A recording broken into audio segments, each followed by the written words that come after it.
Sometimes I feel like I'm permafrost, alone in the tundra and really lost.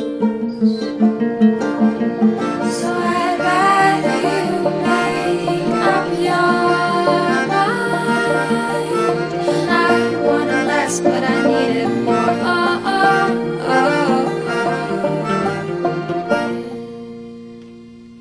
Hi there, Amazonians. My name's John Green. I'm the author of the novels Looking for Alaska, An Abundance of Catherines, Paper Towns, and my new book, The Fault in Our Stars. And my publisher told me that you have been extraordinarily supportive of my work. I'm very grateful for that, but I was also kind of surprised just because, to be honest, I don't know a lot about your part of the world. I don't know a lot about the people who live there. I know that the Amazon River Basin is, of course, one of the cradles of civilization and that has been continuously inhabited for thousands of years. I was just surprised to learn that the people of the Amazon have been so extraordinarily supportive of my work because I didn't even think that, most of you read in English. So oh, the website. Oh, that makes sense. Hi. I'm John Green, the author of the new novel, The Fault in Our Stars. I always feel like a total jackass talking about my books. Like, the job of a writer is basically to, sit in a hole and write stories, not to stand in front of a green screen and stare at a camera. But anyway, I'm really excited about my new book, The Fault in Our Stars. It's about lots of things. It's about Amsterdam and Indianapolis. It's about illness and love and contemporary art and poetry and all kinds of stuff. But it's the story of two kids, Hazel and Augustus, who meet at a support group for kids with cancer and their life together. I've been trying to write this book for more than a decade. In fact, I was trying to write it when I wrote the book that became Looking for Alaska, and I am so excited to finally be able to share it with you, he said, splitting an infinitive. Thank you for reading. I hope you enjoy The Fault in Our Stars, and as we say in my hometown, don't forget to be awesome.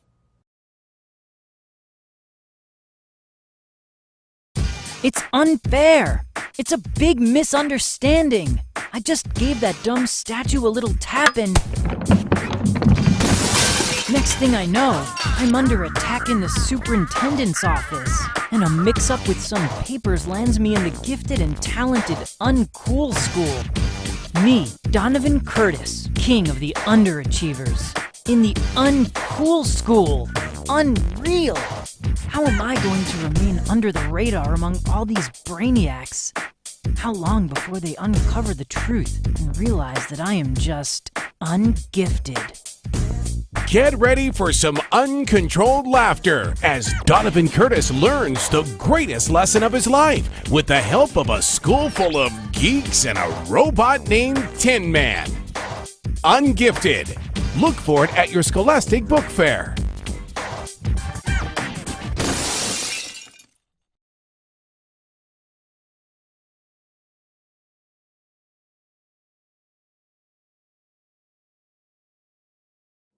Hi, welcome to Scholastic Video Book Talks, quick video versions of the Scholastic Book Talks written by internationally known book-talking expert Joni Richards Bodart. This book talk is for Inkheart by Cornelia Funke. What would you do if every time you read a book out loud, it came to life, whether you wanted it to or not? Meggie and her father Mo possess a wonderful and a terrible power. When they read books aloud, those books come to life. The year that Meggie is 12, she discovers just how dangerous and how evil their world is now because of what her father did many, many years ago. He read a book and created a monster. Because of Mo, Capricorn exists. He is evil incarnate, taking joy in hurting other creatures. And now he is looking for Mo because Mo owns a copy of the book called Inkheart, the same book he read aloud so long ago. But it's not just a copy. It's the only copy in existence. Capricorn wants it, and what Capricorn wants, Capricorn gets. Why does Capricorn want the book so badly he is willing to do anything to get it? Why has Mo spent so much time and energy running from him, keeping him from the book? Who is Dustfinger? And why has he come to warn Mo that Capricorn is getting closer and more desperate? Enter the world of Inkheart and find out.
If you think the heroes and monsters of Greek mythology are dead and gone, think again.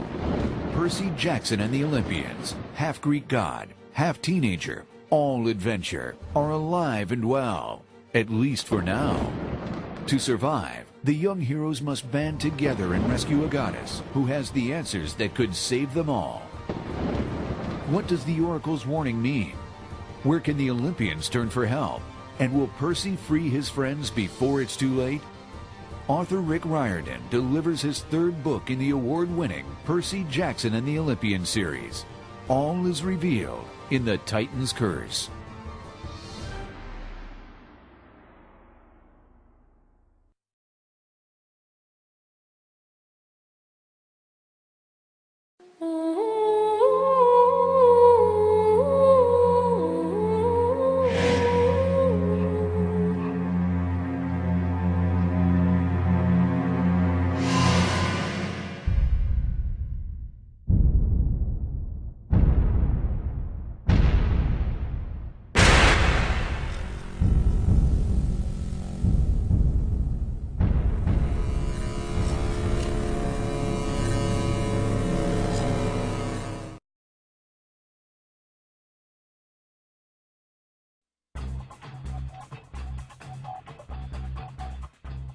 I just love flea markets.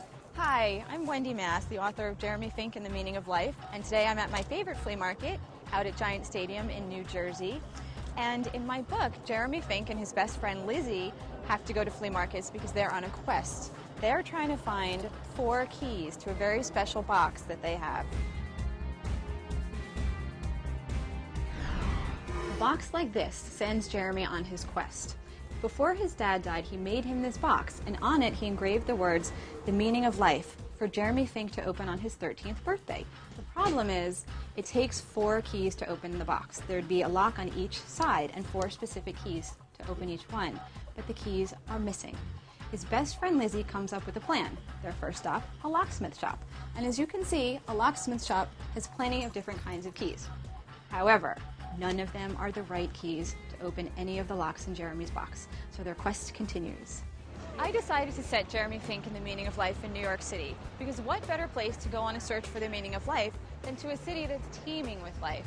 Ideas come from 3 places. Observation, so I came to New York to observe, to see what was going on around me, and I took notes in my notebook.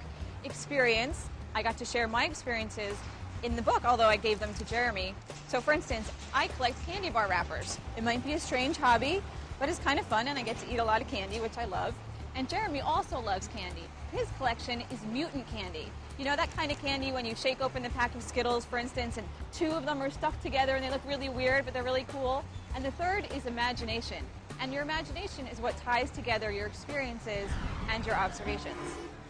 In his search for the keys, Jeremy gets help from a mysterious antique dealer named Oswald. Oswald teaches him how our favorite objects hold memories. They tell us where we've been, and they show us what matters to us. When I was 13, my great aunt took me into an antique store. I found this really cool object amidst all these other really cool objects. And I don't know what it is. It says, the new key, well, there's a picture of a key, to dreams. So I love this object because to me it reminds me of my great aunt, and that's what matters to me. In the book, Jeremy finds out what matters to him. And I hope that Jeremy's journey to find the meaning of life sends you on your own.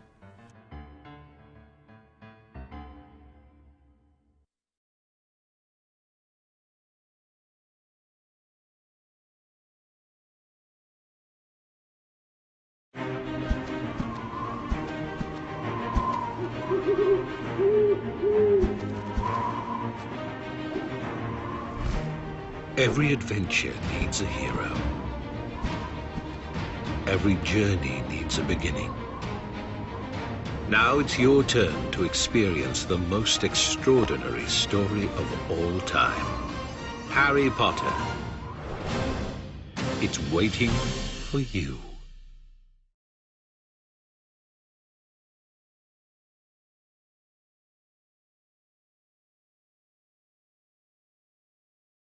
This is Cecilia Galt from Scholastic Press Corps, reporting from New York City. Today I'm interviewing Mr. Tony DiTerlizzi, author of Spiderwick Chronicles and The Search of Wandla. Thank you for taking time up for Scholastic Kids Press, and congratulations for the success of your new book, The Search for Wandla. That's an interesting title. How did you come up with it? The Search for Wandla, that's a great question. There's a search involved. So our heroine, Eva 9, who is 12 years old, is born in an underground home raised by a robot. And she finds this tiny little scrap of paper with a picture on it, and there's only a few words left that you can read: wand, W-O-N-D, and an L and an A. And this picture has a robot and a little girl and another adult, and they're all happy, and that's the thing Eva wants. So she craves this thing, she wants this thing, she calls it her Wandla. So an alien marauder comes to her home, she has to flee to the surface of her planet, and she realizes she's not on Earth and that she's the only human there. And so how do you find home and a family when you're the only one on an alien planet? Where did the images and the story for this book come from? Came from here. It came from my imagination. I was inspired by some old classic fairy tales like Peter Pan and Wendy, Alice's Adventures in Wonderland, The Wonderful Wizard of Oz. All those stories really revolve around a girl hero, a girl who leaves home, so Alice Little, right? Wendy Darling from Peter Pan, and Dorothy Gale. They all leave home and kind of go to a magical land, a magical place, and when they're there, they kind of start to understand what home and a family kind of means, and then they usually return. So I wanted to do a story like that, but I wanted to do like a 21st century version. So instead of like, say, pirates or Tin Men, I did, you know, aliens and robots. Do you have a message for the reader through this book? Can we learn something from this book? I don't put messages in my books. I infer, I present things, ideas, notions, maybe a way I see the world, and then it's up to the reader to kind of grab it. There's themes in it, and the theme with The Search for Wandla is about family and the importance of family. Every character that Eva interacts with, every character that she meets, whether it's the robots or the aliens, they all talk about family in this story. And I think that's very important. It's also an imaginative world, a world completely grown out of my imagination, and I think that's very, very important. Your books have a lot of beautiful illustrations, and you're an illustrator as well as a writer. Which part comes first, an image or a story? And can you explain the process? Oh, wow. It is, I started out as an artist, and I like to draw, and a lot of times stuff will come to me almost like a little short piece of a movie in my brain. And so a lot of times these stories will start as little tiny sketches, very, very scribbly, with a couple notes. And then I usually kind of sit and I think about it, and I start to figure out ideas and stories. For The Search for Wandla, it started out with this little girl who was raised by a robot. I was just like enamored by that idea, like what would that mean? Why would this girl be raised by a robot? Wait, what if she's the only human alive and this robot has to take care of her and she's in a special place? And then it starts to grow from there. And then, well, what does the robot look like? So as I start to understand the role of the character, it'll start to affect the drawings of what the character looks like. And then the story starts to kind of organically evolve. But ultimately, I sit down and I write the whole story, figure out what the whole story is, and then when that's done, then I begin all the illustrations. Do you create your characters and location based on actual people or locations you know? And if so, how do you make an actual person or location evolve into something magical? Well, a lot of the characters are really me in a way. I mean, I kind of take my personality and I throw it on the ground and I let it break into a bunch of little pieces, and then I kind of grow the characters from that. That way I have insight into how the character works. So in many ways, Eva 9 is very much me when I was 12 years old. Rovender, when he's grouchy and kind of grumpy, is definitely me now. So that's kind of where it starts. And then I do think of people that I know, people that I grew up with, adults. I definitely think of the age, when I'm making these books, I think of the age I was or the age I would be if I was reading them. And so in the case of Wandla, I kind of think of like the 10-year-old version of me, and when I was in 5th and 6th grade, like, what were the stories that I liked? What were the things that I really enjoyed? And can I make that now? How do I make a book that the 10-year-old Tony would want? And so I think of those kind of the way I saw the world and the way I viewed the world and the places that I went. So I camped a lot. I was outside. That affected the whole idea of Eva kind of being outside and how mysterious and dangerous and beautiful and sad being outside in the world can be. The Search for Wandla is going to be a movie. What is your involvement in making the movie, and will it be animated or live action? Ooh, good question. The Search for Wanla has been optioned by Paramount Pictures. It's the same folks, actually, that did the Spiderwick Chronicles movie. We are in the very early stages of developing it. It takes a while because we have to find the right screenwriter to adapt the story into a screenplay, and then we'll have to go find a director and actors and so on and so forth. And I've been involved every step of the way, as I was with Spiderwick. I kind of consult and help and offer input and advice, whether they want it or not. And I'm very excited about it, though. I'm really, really excited. It will be, right now, what we're planning on is a live-action movie. So Eva will be played by a real girl. Perhaps she'll have dark hair. And the aliens like Rovender and the robot like Mother will all be done through computer. What advice do you have for kids who want to write fantasy like you do? And what special skill do they need to develop to be successful? The special skill that you need to develop if you want to be a writer or an illustrator, the skill is a thick skin.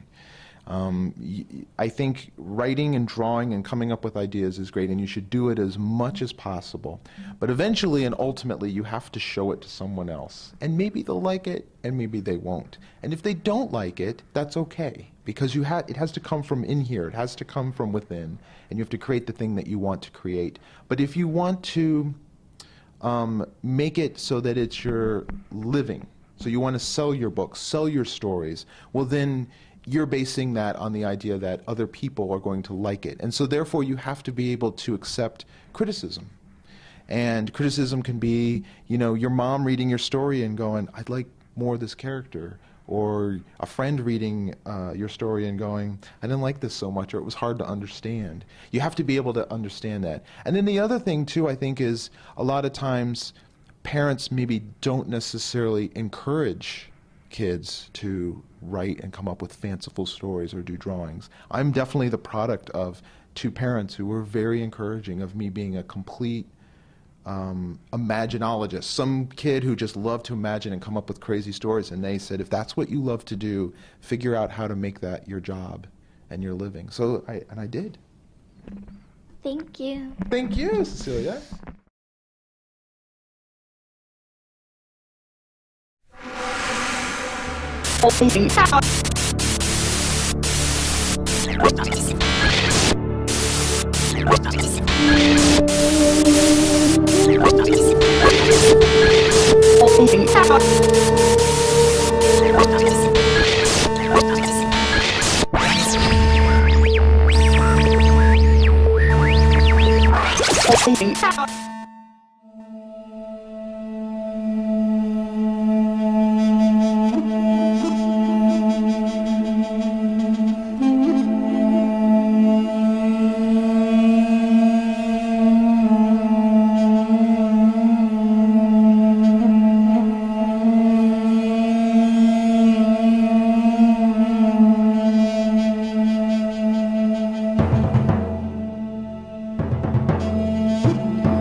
I'm James Dashner, author of The Maze Runner.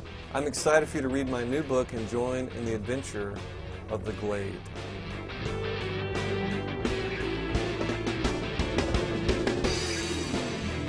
The Maze Runner is basically about all these kids who live inside a giant maze, and they're protected with these stone walls that close every night from really hideous creatures that live out in the maze. The Gladers are isolated from society and are thrown into this community where they have to support themselves. So everyone has to come up with their own role in this small society of the Glade. So you have people who are the farmers, you have people who take care of the animals, people who cook, things like that. And the most elite role are the maze runners. And they're the ones who go out every day and try to map out the maze and try to find the solution. I got my inspiration for The Maze Runner from two books that I really loved growing up, and they were Ender's Game and Lord of the Flies.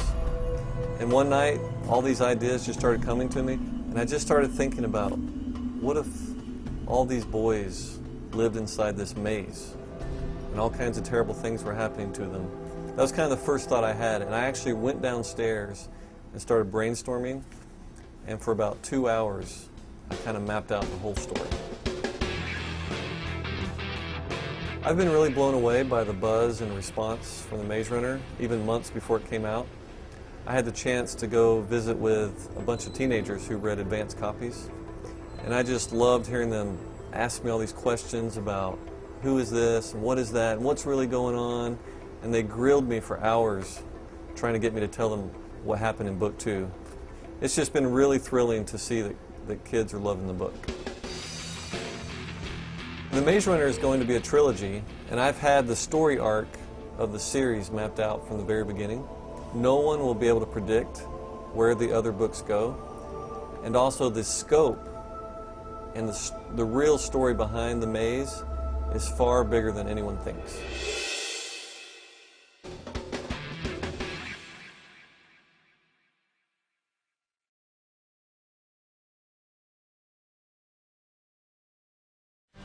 He was taken from his mother when he was just 6 months old. He went to live on a farm in England, where a young boy befriended him. Then the First World War came, and he was sold to the army. He was captured by the Germans and forced to drag heavy artillery. He carried wounded soldiers from cold, muddy battlefields. He lived for the day the guns would stop, when he could reunite with the boy he loved. Read his story, the whole story, in War Horse by Michael Morpurgo.